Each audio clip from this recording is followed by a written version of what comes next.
If you have ongoing exposure to controlling people, it's a virtual certainty that you're going to experience blurry boundaries, which is why I've created the extensive online course called This Is Me, Establishing Boundaries with the Controllers in Your Life. There's a link below that will give you all of the details, and I hope that you would find it therapeutic.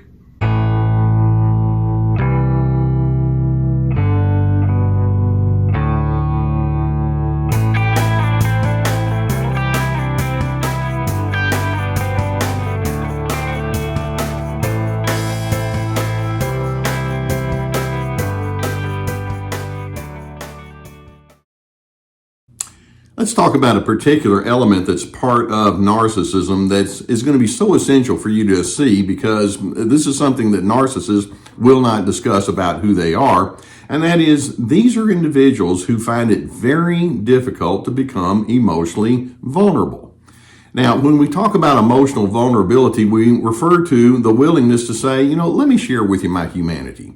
Sometimes I get things right, but other times I don't. Sometimes I have positive things happen to me, and other times things just don't play out the way they want, and here's how it makes me feel. These are the things I've struggled with. These are the things that have gone well. And in healthy relationships, we can discuss pretty much all of what we are, at least with those that we deem to be safe and those that we're going to invest our emotional energy into.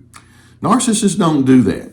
It's very important for them to create an impression of themselves, falsely I might add, that simply accentuates the things that are best and good. They must be superior. They must look like they're above all the common problems that everybody else has.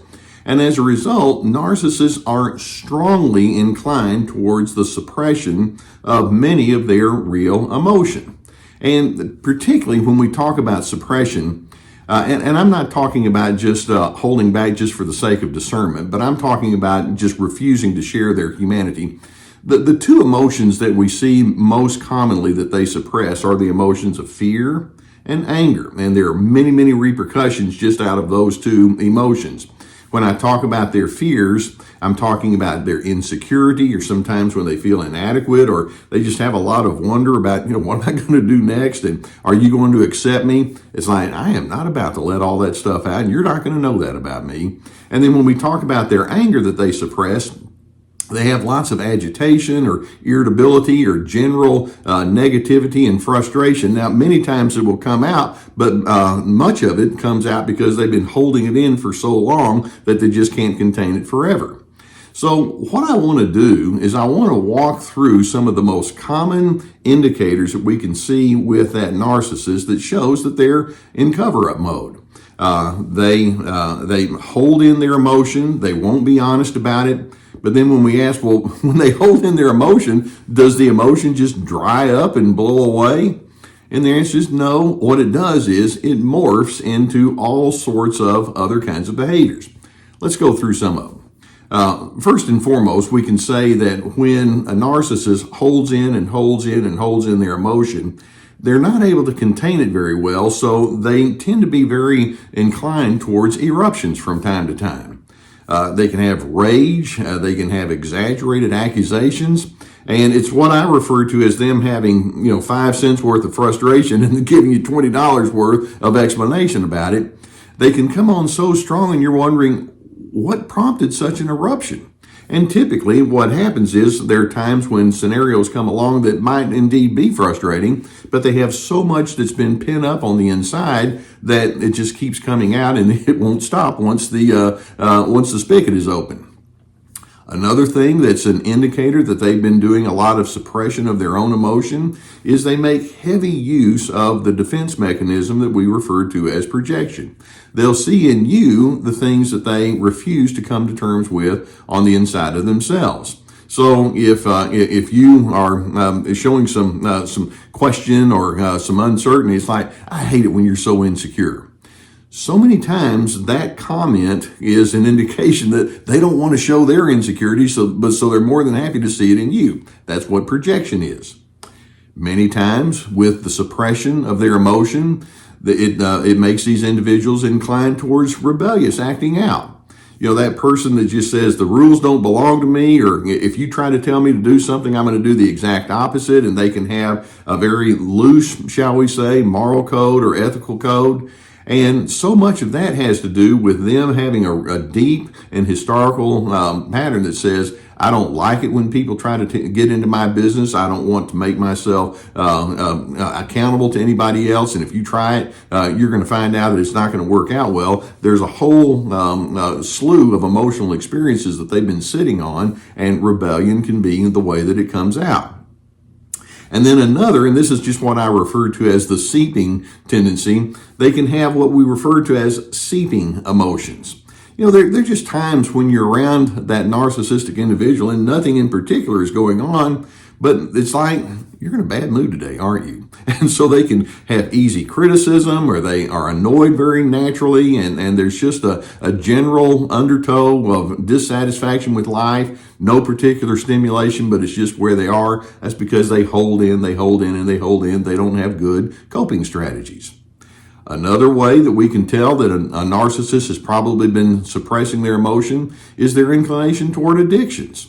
It's their way of implying, I'm hurting on the inside, and if I could just get me a feel-good experience right now, I'm going for it. And so they're inclined towards looking for temporary fixes for their internal woes, but they won't refer to it as that. It's just like, no, I'm just want to have a good time today, that's all.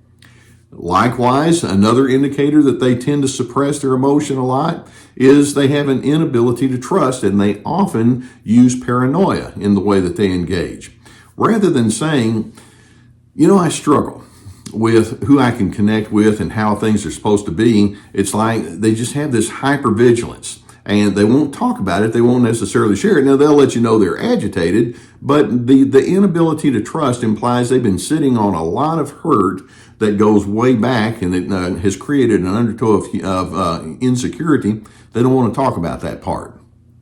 In addition, another indicator of their suppression is that they make many, many efforts to deflect whenever personal topics will come up. For example, they may change the subject, particularly if you ask them something direct about what you feel and it's a mistake or something like that. They'll go into blame shifting. They can give lame excuses for whatever is going on. Anything but, hey, let's go ahead and talk about what's going on inside of me. No, they deflect.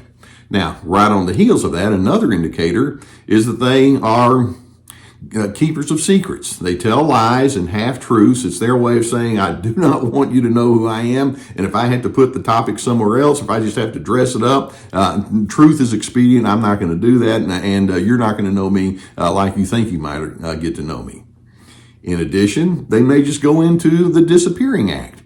Whenever you get to the point where the relationship requires a lot of self-exploration or disclosure, it's like, where'd they go? So they'll ghost you. They can be emotionally unavailable. They can be physically unavailable, unreliable. It's their way of saying, just leave me alone. I don't want to go to the personal place. Likewise, they can be proactively non-cooperative. It's their way of saying, look, I'm sitting on a ton of frustration anyway. I don't want to mess with you. And so their passive-aggressive behavior can strongly indicate that they're into their suppression. They can have a lot of apathy. They've developed, let's say, a who cares attitude about you. They've given up on people and ethics or morality, and they have no empathy because it's like, why should I bother investing myself? Do you get an idea? There are so many different ways that a narcissist can imply that there's much gurgling on the inside of their personality, but it's like, I'm not going into that space. And when you try to make them honest, that really bothers them. And so that's when you are going to hear and experience emotion. It's typically going to come out as anger and defensiveness. But all of this implies that these individuals are sitting on top of deep pessimism. They have a lack of love connections. First, they don't have a real solid love for themselves because, in essence, they're saying, I don't want people to know me because me is not going to look very pretty and we're not going to go into that space. And as a result, they don't love other individuals well at all. And ultimately, their suppression of emotion shows that they are in arrested development. Okay? Now, worst of all, whenever you begin seeing the suppression and you realize, hey, something's going on behind the scenes there, we need to get into it, it's going to kick up a storm there between yourself and that other individual. They will not take responsibility for their dysfunctional patterns, and they will not take responsibility for the impact that their behaviors have on you or anyone else. If they do have emotional difficulties, rather than introspecting and rather than revealing what's going on, they'll just blame it's your fault, or it's the person's fault that preceded you, or it's the person's fault that is going to come after you. They will not take responsibility for anything. They're emotionally constipated, if I could use that term. And as a result, it's going to be most necessary for you to know and understand what's really going on. When you see the net result of all of this suppression, let's recognize that there really is a backstory to all of this, and there's much going on that they're just not willing to disclose or talk about. You may know about it, but you're not going to get in there. So you have to accept that you cannot help someone, and you cannot connect on that vulnerable level with someone who's committed to chronic cover-up. What you can do instead is you can individualize yourself, and you can say, well, if that's the way they're going to go, I'm going in a different direction. I do want to be committed to authenticity and openness. And I do want to live with an us in mind, with people that are willing to do that in reverse in a healthy way. I want to have introspection. I want to welcome input from other individuals. I want to consider my life as a long-standing pattern where there's ongoing growth. That's what I do. But let's also keep in mind as you're doing this that your openness and your vulnerability is going to have to be done with the philosophy, with people that do not have the philosophy that says, I'm going to cover up, then I'm going to blame. When you're with somebody who's that way, this is not going to work out well. Move on. Now, I hope that this can give you some good insight regarding what you're dealing with. These are complex individuals, but the more you're able to see it, then the more you can stay out of their snares. If you've not already done so, Gus and I will invite you to hit that subscribe button. Hit the like button too. That helps us, and we'll keep more videos coming in your direction. Many times when you are the kind of person that says, well, I want to be vulnerable, it might be helpful for you to work with a therapist who can help you sift out some of the repercussions of life inside their bubble. And so if that's the case, we're sponsored by the people at BetterHelp.com. There's a link below that will take you to their online therapy resource. There's many therapists that you can choose from. I've had good feedback regarding this. And it's become a very popular and affordable way for people to find therapy in this day and age. Likewise, we have my therapeutic courses.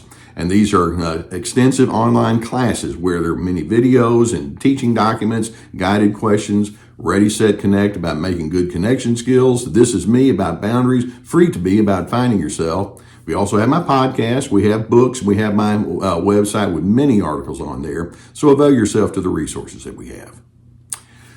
If you're the kind of person that likes to be vulnerable, good for you, because that's where healthy connections come from. Just know the narcissist is like, I've made a commitment to go anywhere but that space. And that being the case, they're going to suppress. They're not going to be honest about who they are. And you're going to need to move on, like I say, with people who are not into that cover-up mode, but who will say, I welcome who you are. And I hope that you can be comfortable in revealing who you are with the right people. And in doing so, it allows you to be a person of objectivity, and eventually it takes you to your place of peace.